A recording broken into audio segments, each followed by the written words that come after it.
10, 9, 8, 7, 6, 5, 4, 3, 2, 1,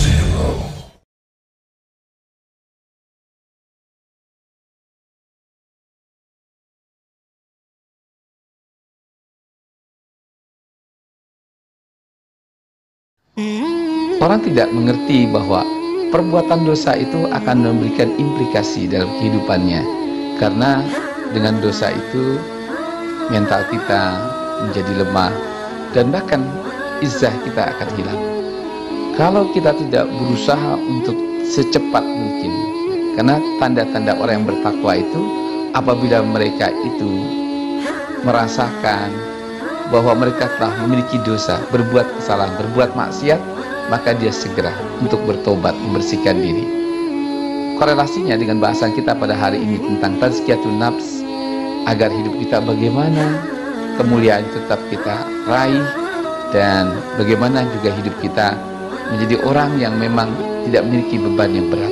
Karena semakin manusia itu banyak memiliki dosa, apabila ia tidak mau bertobat kepada Allah, dan selama Allah belum mengampuni segala dosanya, hidupnya itu akan berat, baik berat secara pikiran maupun secara kehidupan sehari-hari dalam bergaul atau berinteraksi dengan lingkungannya.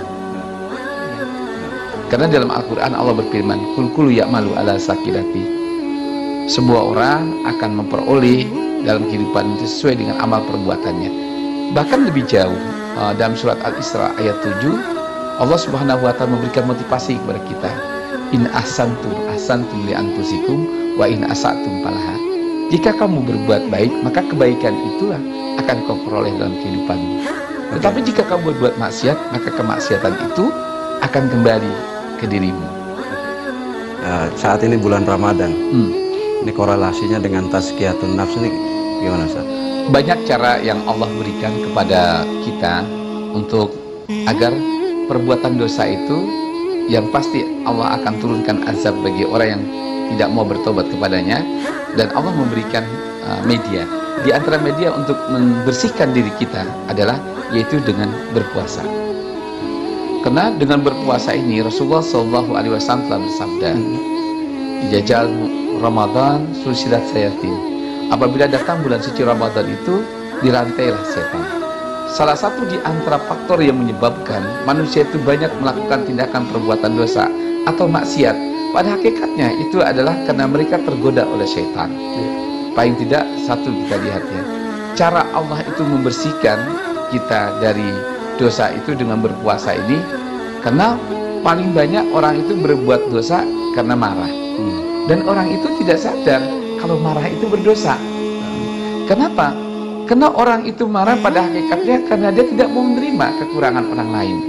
Sedangkan di dalam surat At-Taghabun ayat 11 Allah berfirman, ma asabaka min musibatin fa bi iznillah wa may yu'min billahi yahdi qalbah. Tidak ada sesuatu yang terjadi dalam kehidupan manusia itu melainkan atas takdir izin Allah. Dan kalau kita itu marah pada seseorang yang kita anggap tidak mau mengikuti apa yang kita inginkan, berarti kan kita menghendak atau memaksakan kehendak kita. Sedangkan semua ini dalam hidup kita tahu itu adalah Allah yang punya hak prerogatif mengatur semuanya. Nah, makanya dengan puasa itu bagaimana kita berpuasa ini bisa mengendalikan amarah.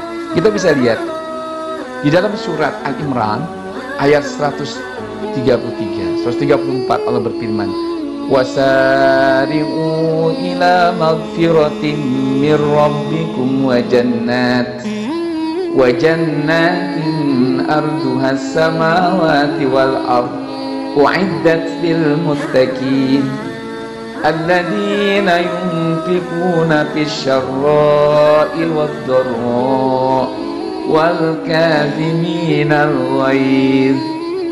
Allah suruh sehubungan dengan datangnya bulan suci Ramadan, kita itu segera untuk mendapatkan pengampunan. Kenapa? Karena kalau kita ini hidup dengan penuh dosa, tadi sudah katakan, manusia itu hidupnya akan menjadi kerdil mentalnya. Kenapa? Karena dosa itu kesalahan. Orang yang melakukan kesalahan itu kelihatannya mereka itu tenang, tapi batinnya, hatinya tidak bisa dibohongi. Nah, termasuk kalau ada di antaranya orang yang di bulan suci Ramadan dan dia tahu bahwa ini diwajibkan berpuasa, lalu dia tidak berpuasa, pada hakikatnya sekiranya disentuh hatinya, mereka malu juga. Karena orang yang berbuat dosa pada hakikatnya itu menyangkut soal masalah hati nurani. Contohnya begini, kalau kita itu berbohong, walaupun orang yang kita bohongi tidak tahu, tapi ketika kita itu berjumpa dengan orang yang kita bohongi itu, batin kita tetap saja merasa kecil. Nah, oleh karena itu dalam puasa ini pada hakikatnya ada dikatakan tadribatul nafs, latihan untuk jiwa kita belajar ya, untuk tidak melakukan perbuatan dosa. Salah satu upaya untuk mensucikan jiwa kita, karena tidak sedikit orang itu menjadi kotor jiwanya karena faktor makanan. Dan Nabi SAW bersabda, orang yang dibesarkan dari makanan yang haram, dia lebih condong untuk melakukan perbuatan yang haram. Dan orang yang makan dari makanan-makanan yang dari hak orang lain dia rampas, apakah itu seharusnya dia bayar zakat, lalu dia tidak keluarkan zakat itu, lalu dia makan, itu yang menyebabkan hidup orang itu menjadi galau, menjadi tidak tenang.